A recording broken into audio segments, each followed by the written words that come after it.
ನಮಸ್ಕಾರ ವೀಕ್ಷಕರೇ, ಇವತ್ತು ಮತ್ತೊಂದು ಮಾನವೀಯ ಕಾರ್ಯಕ್ಕೆ ಸಾಕ್ಷಿಯಾಗುವಂತಹ ಸುದ್ದಿ ತಗೊಂಡ್ ಬರ್ತಾ ಇದ್ದೀನಿ. ಸಮಾಜ ಸೇವೆಗೆ ಹೆಸರುವಾಸಿಯಾದಂತಹ ಇಬ್ರಾಹಿಂ ಮುಲ್ಲಾ ಅವರು ಇವತ್ತು ಮತ್ತೊಂದು ಹೊಸ ಕಾರ್ಯಕ್ಕೆ ಕೈ ಹಾಕಿದ್ದಾರೆ. ಕಾರ್ಯ ಅಂದ್ರೆ ಬಡವರು ಮತ್ತು ನಿರ್ಗತಿಕರನ್ನ ಗುರುತಿಸಿ ಅವರಿಗೆ ಹೋಳಿಗೆ ಊಟವನ್ನ ಮಾಡಿಸುವಂತಹ ಒಂದು ವಿಶೇಷ ಕಾರ್ಯಕ್ರಮವನ್ನ ಹಮ್ಮಿಕೊಂಡಿದ್ದಾರೆ. ಹಿಂದೆ ಮುಂದೆ ನೋಡುವಂತಹ ಈ ಕಾಲದಲ್ಲಿ ಎಲ್ಲಿ ನಿರ್ಗತಿಕರು ಇರ್ತಾರೆ, ಎಲ್ಲಿ ಬಡವರು ಇರ್ತಾರೆ, ಅವ್ರ ಮನೆಗೆನೆ ಹುಡ್ಕಾಡ್ಕೊಂಡು ಹೋಗಿ ಇವರು ಅವ್ರಿಗೆ ಹೋಳಿಗೆ ಊಟವನ್ನ ಕೊಡುವಂತಹ ಕಾರ್ಯ ಏನಿದೆ, ನಿಜಕ್ಕೂ ಇದು ಶ್ಲಾಘನೀಯವಾದಂತ ಕಾರ್ಯ.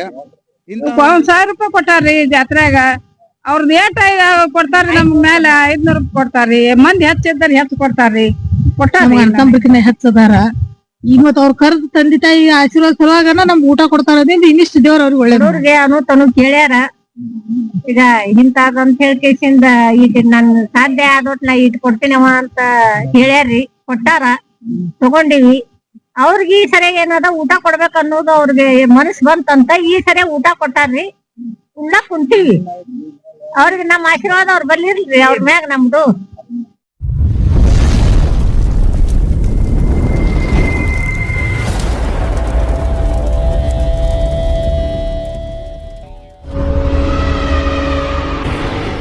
ಚಕ್ರವರ್ತಿ ನ್ಯೂಸ್, ಇದು ಭ್ರಷ್ಟರ ವಿರುದ್ಧ ಬ್ರಹ್ಮಾಸ್ತ್ರ.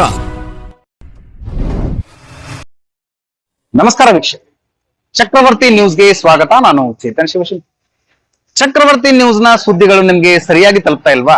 ಹಾಗಾದ್ರೆ ಕೂಡಲೇ ನಮ್ ಚಾನಲ್ ನ ಸಬ್ಸ್ಕ್ರೈಬ್ ಮಾಡ್ಕೊಳ್ಳಿ, ಪಕ್ಕದಲ್ಲಿರುವ ಬೆಲ್ ಐಕಾನ್ ನ ಕ್ಲಿಕ್ ಮಾಡಿ. ಹಾಗೆ ಮಾಡೋದ್ರಿಂದ ನಾವು ಮಾಡುವ ಪ್ರತಿಯೊಂದು ಸುದ್ದಿ ನಿಮ್ಗೆ ಆಗಿಂದಾಗ ನಿಮ್ಮ ಮೊಬೈಲ್ಗೆ ತಲುಪತ್ತೆ.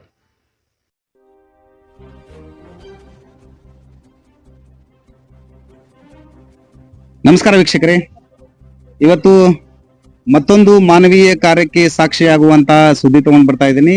ಏನಪ್ಪಾ ಈ ಸುದ್ದಿ ಅಂದ್ರೆ, ನಿಮ್ಮ ಮಧ್ಯೆ ಇರುವಂತಹ ಸಮಾಜ ಸೇವೆಗೆ ಹೆಸರುವಾಸಿಯಾದಂತಹ ಇಬ್ರಾಹಿಂ ಮುಲ್ಲಾ ಅವರು ಇವತ್ತು ಮತ್ತೊಂದು ಹೊಸ ಕಾರ್ಯಕ್ಕೆ ಕೈ ಹಾಕಿದ್ದಾರೆ. ಏನಪ್ಪಾ ಈ ಕಾರ್ಯ ಅಂದ್ರೆ, ಬಡವರು ಮತ್ತು ನಿರ್ಗತಿಕರನ್ನ ಗುರುತಿಸಿ ಅವರಿಗೆ ಹೋಳಿಗೆ ಊಟವನ್ನ ಮಾಡಿಸುವಂತಹ ಒಂದು ವಿಶೇಷ ಕಾರ್ಯಕ್ರಮವನ್ನ ಹಮ್ಮಿಕೊಂಡಿದ್ದಾರೆ. ಇದು ಕೇಳಕ್ಕೆ ತುಂಬಾ ಖುಷಿ ಅನ್ಸುತ್ತೆ.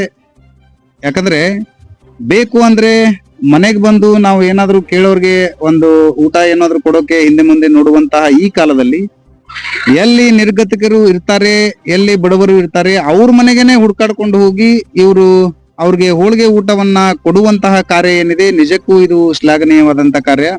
ಇಂತಹ ಒಂದು ಕಾರ್ಯಕ್ಕೆ ಮುನ್ನುಡಿ ಬರೆದಂತಹ ಇಬ್ರಾಹಿಂ ಮುಲ್ಲಾ ಅವರು ಇವತ್ತು ನಮ್ ಜೊತೆಗಿದ್ದಾರೆ.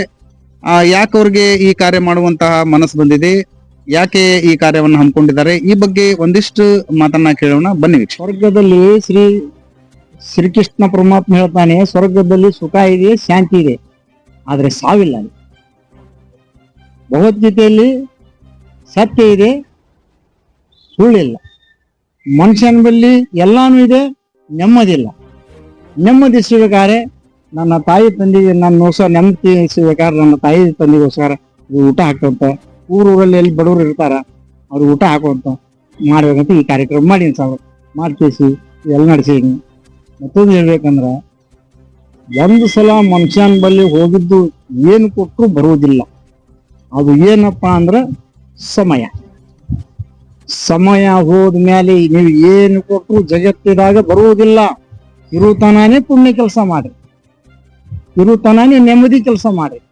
ನನ್ನ ಮನುಷ್ಯಗೆ ನೆಮ್ಮದಿ ಸಿಗಕಾರ ನನ್ನ ದುಡಿಮೆಯಲ್ಲಿ, ಮಕ್ಕಳ ದುಡಿಮೆಯಲ್ಲಿ ತಾಯಿದು ಒಂದು ಪಾಲೈತೆ ಅಂತೇಳಿ ಇಂಥ ತಾಯಿಂದ ಹಿಡಿಯ ನನ್ನ ತಾಯಿ ಸರಾಗಿ ಅಂತೇಳಿ ನಿಮ್ಮಂತ ಹಿರಿಯರ ಕರ್ಕೊಂಡು ನಿಮ್ಮ ಮಧ್ಯಸ್ಥತೆಯಲ್ಲಿ ಈ ಕಾರ್ಯಕ್ರಮ ಇವತ್ತು ಮಾಡತ್ತೀನಿ ಸರ್. ನನ್ನ ಮಾಡತ್ತೀನಿ ಅಂತೇಳಿ, ಸ್ವರ್ಗದಲ್ಲಿ ಸುಖ ಇದೆ, ನೆಮ್ಮದಿ ಇದೆ, ಸಾವಿಲ್ಲ.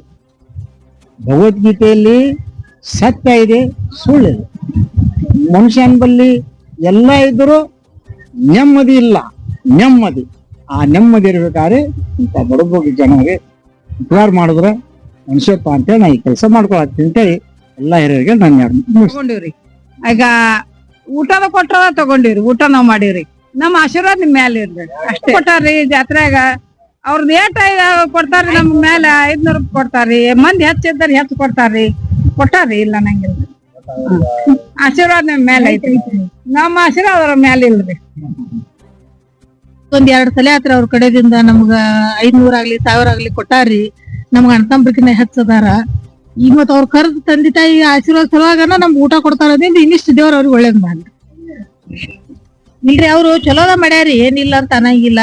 ಅವ್ರಿಗೆ ಇನ್ನಿಟ್ಟು ದೇವ್ರ ಆಯುಷ್ಯ ಆರೋಗ್ಯ ಹೆಚ್ಚಿಗೆ ಕೊಡ್ಲಿ, ನಮ್ಮತ್ತವ್ರಿಗೆ ಇನ್ನ ಇಟ್ಟು ಆಶೀರ್ವಾದ ಮಾಡ್ಯ ಏನ್ ಸಹಾಯ ಮಾಡುವಂಗ ಆಗ್ಲಿ. ಇನ್ನಿಷ್ಟು ನಾವ್ ಅಲ್ಲಿ ದೇವ್ರಲ್ಲಿ ಅದೇ ಬೇಡ್ಕೋತೀವಿ ನೋಡ್ರಿ, ಅವ್ರಿಗೆ ಇನ್ನ ಆಯುಷ್ಯ ಆರೋಗ್ಯ ಹೆಚ್ಚಿಗೆ ಕೊಡ್ಲಿ ಅಂತ ಬೇಡ್ಕೋತೀವಿ. ಅಲ್ರಿ ಈಗ ಕರೆ ಹೇಳ್ಬೇಕಂದ್ರೆ ಇಷ್ಟ ವಿಶ್ವಾಸದಿಂದ ನಮ್ಮನ್ನ ಹುಡುಕಿ ಕರ್ಕೊಂಡ್ ಬರ್ತಾರಂದ್ರ ಅದ್ ಯಾವ್ದ ಜಲ್ಮುದ್ ಋಣ ಐತೋ ಗೊತ್ತಿಲ್ಲ. ಆದ್ರೆ ಇವತ್ತಿನ ಮಟ್ಟಿಗೆ ಅವ್ರು ತೀರಿಸೋ ಲೆಕ್ಕಕ್ ಬಂದಂಗ ಆಗೈತಿ. ಆದ್ರ ಅವ್ರಿಗೆ ಇನ್ನಿಟ್ ಹೆಚ್ಚು ಆಯುಷ್ಯ ಆರೋಗ್ಯ ಕೊಡ್ಲಿ ನಾವ್ ದೇವ್ರಲ್ಲಿ ಬೇಡ್ಕೊಳ್ಳೋದಂದ್ರ. ನಮ್ ಕರೆ ಅಂದ್ರೆ ನಮ್ ಅಣ್ಣತಮ್ಮರ್ಗ ಸಕ್ಕರ್ದು ಒಂದ್ ರೊಟ್ಟಿ ಕೊಡಂಗಿಲ್ಲ ಅಂತ ಹೊತ್ನ್ಯಾಗ ನಮ್ ಕರೋದು ರೊಕ್ಕ ಅಲ್ಲಿ ರೂಪಾಯಿ ಅಲ್ಲಿ ಯಾವ್ದಾಗ್ಲಿ ಸಹಾಯ ಮಾಡ್ಯಾರ್ರಿ ಅವ್ರು, ಇಲ್ಲ ಅಂತ ಅನ್ನಂಗಿಲ್ಲ.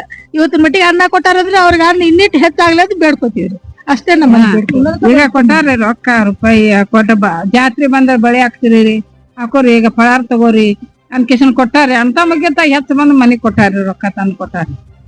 ಜಲ್ದಿ ಮಾಡಿ ನಮ್ಮ ಮನ್ಯಾಗ ಮಕ್ಕಳ ಇದ್ರೆ ಹೋಗ್ಬೇ ಏನ್ ಹಚ್ಚಾರ ಅಂತ ಅಂತಾರ್ರಿ. ಅವ್ರ ಮನಿ ತಂದ್ ಕೊಟ್ಟಾರ, ನಮ್ಮ ಆಶೀರ್ವಾದ ಅವ್ರ ಮ್ಯಾಲ ಇಲ್ರಿ. ಅದು ಮರ್ತಿಲ್ರಿ. ರೊಕ್ಕ ಅಂದ್ರ ಹೋಗ್ಬಿಟ್ಟಿದ್ರಿ, ಹೊಟ್ಯಾಗ ಉಂಡಿದ್ದಂದ್ರ ಐತಲ್ರಿ, ಅದೇ ದೊಡ್ಡ ಮಾತ್ರಿ ನಮ್ಗ.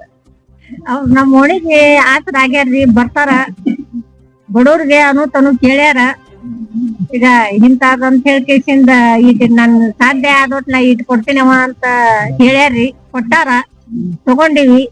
ಅವ್ರಿಗೆ ಈ ಸರಿಯಾಗಿ ಏನದ ಊಟ ಕೊಡ್ಬೇಕು ಅನ್ನೋದು ಅವ್ರಿಗೆ ಮನಸ್ ಬಂತಂತ ಈ ಸರಿಯಾಗಿ ಊಟ ಕೊಟ್ಟಾರ್ರಿ, ಉಣ್ಣಕ್ ಕುಂತೀವಿ. ಅವ್ರಿಗೆ ನಮ್ಮ ಆಶೀರ್ವಾದ ಅವ್ರ ಬಲ್ಲಿರ್ಲಿ, ಅವ್ರ ಮ್ಯಾಗ ನಮ್ದು ಊಟ ರೀ. ಹೋಳಿಗೆ ಕೊಟ್ಟಾರಿ, ಅನ್ನ ಕೊಟ್ಟಾರಿ, ಸಾರ್ ಕೊಟ್ಟಾರಿ, ಹಪ್ಪಳ ಕೊಟ್ಟಾರಿ, ಕೊಟ್ಟಾರಿ ಎಲ್ಲ ಚಲೋ ಅನಿಸ್ತದ್ರಿ. ಹಂಗೆ ಊಟ ಚಲೋನೇ ಆಗುದಲ್ರಿ.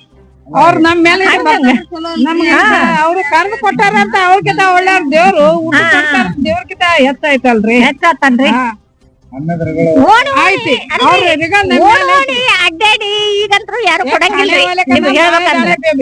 ಈಗ ಮನೆಗ್ ಹೋಗಿ ಬೇಡಿದ್ರೆ ಯಾರು ಕೊಡಂಗಿಲ್ಲ. ಆದ್ರ ಅವ್ರು ಓಣಿ ಅಡ್ಡಾಡಿ ಕೇಳಿ ಇವತ್ ರೊಕ್ಕನು ಸಹಾಯ ಮಾಡ್ಯಾರ, ಇವತ್ತಿಲ್ಲ ಇದನ್ನು ಚಾಲು ಮಾಡ್ಯಾರ. ನಿಮ್ಗೆ ಹೇಳ್ತೀನಿ, ಅದಕ್ಕೆ ಅವ್ರಿಗೆ ಏನದ ಎಲ್ಲಾರ್ಗು ನಮ್ ಪುಣ್ಯತ್ ಹಾಕ್ಲಿ ಅಂತ ನಾವ್ ಕೇಳ್ತೀವ್ರಿ. ಹಾ ಕಷ್ಟ ರೀ, ಭೂಮಿ ಮ್ಯಾಗ ಇಂತವ್ರು ಅವೇ ರೊಕ್ಕ ತಗೊಂಡ್ ಬಳಿ ಪಳಿ ಎಲ್ಲಾ ಬಳಿ ಹಾಕ್ಸ್ಯಾರಿ, ಎಲ್ಲಾ ಮಾಡ್ಯಾರಿ, ಎಲ್ಲಾ ಕೊಟ್ಟಾರ. ಸುಮ್ಮನೆ ಅವ್ರು ಎಲ್ಲ ಅನ್ಬಾರ್ದ್ರಿ, ನಮಗ ಮಾಡ್ಯಾರೋ ಕೊಟ್ಟಾರೋ ಇಲ್ಲಿ ನಮಗ್ ಕೊಟ್ಟಿಲ್ರಿ, ಅವ್ರು ಮಾಡ್ಯಾರ. ಅವ್ರ ಅಣ್ಣ ತಮ್ಮಕ್ಕೆಲ್ಲ ನಮಗ್ ಹೆಚ್ಚದಾರ. ಮತ್ತ ಅಣ್ಣದಾರ ಬರಂಗಿಲ್ಲನ್ರಿ ಊಟಕ್ ನಮ್ಗ. ನಿಮ್ಗೆ ಹೇಳ್ಬೇಕಂದ್ರ ಅಣ್ಣದೇನ ಒಂದ್ ಹೊತ್ತಿಗೆ ಕಡೆ ಬಂದ್ರ ಮತ್ ಹೋಗ್ತಾರ, ಅವ್ರ ಮರ್ತಿಲ್ರಿ. ಅವ್ರು ಮಾಡ್ತಿಲ್ಲ, ಅವ್ರು ಓಡಿ ಮನೆ ಬಂದ್ ಕೊಟ್ಟಾರ ಅಂದ್ರ ಅವ್ರು ನಮ್ಮ ಎಲ್ಲಾದ್ರೂ ನಾವು ಬಂದ್ವಿ ನೋಡ್ರಿ. ನಿಂದಿರ್ಬೇಕಿತ್ರಿ, ಬಾಳ್ ಮಂದಿ ಅದಾರಿ, ಒಂದ್ 15 ಮಂದಿ ಇದೀರಿ. ಇಲ್ಲೇ ಕೊಟ್ಟಾರಿ,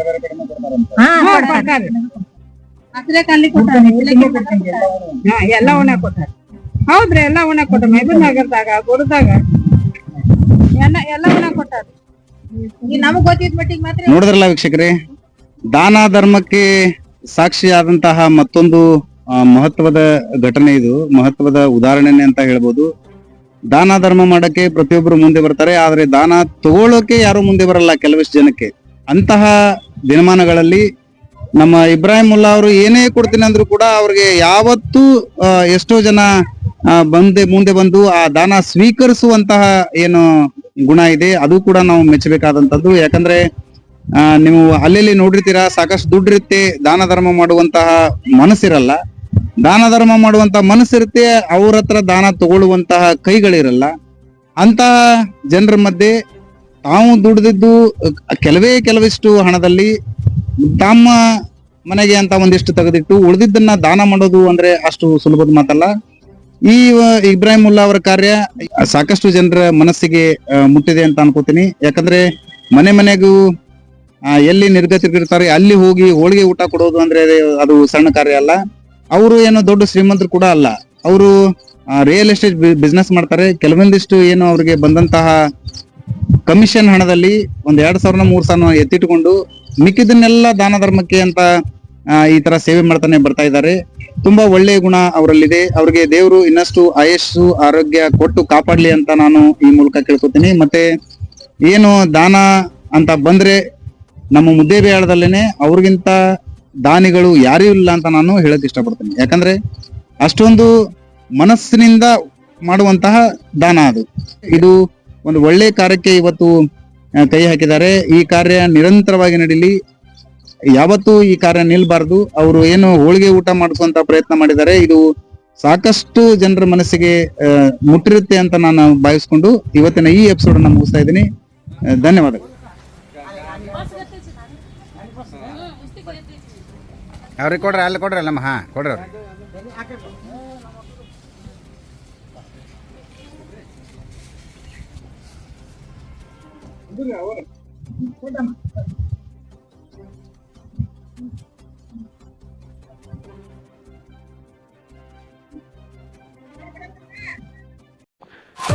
ಈ ಸುದ್ದಿ ನಿಮಗೆ ಇಷ್ಟ ಆಗಿದ್ರೆ ಲೈಕ್ ಮಾಡಿ, ಶೇರ್ ಮಾಡಿ, ಸಬ್ಸ್ಕ್ರೈಬ್ ಮಾಡಲು ಮರೆಯದಿರಿ. ನಿರಂತರ ಸುದ್ದಿಗಳಿಗಾಗಿ ನೋಡ್ತಾ ಇರಿ ಚಕ್ರವರ್ತಿ ನ್ಯೂಸ್. ಇದು ಭ್ರಷ್ಟರ ವಿರುದ್ಧ ಬ್ರಹ್ಮಾಸ್ತ್ರ.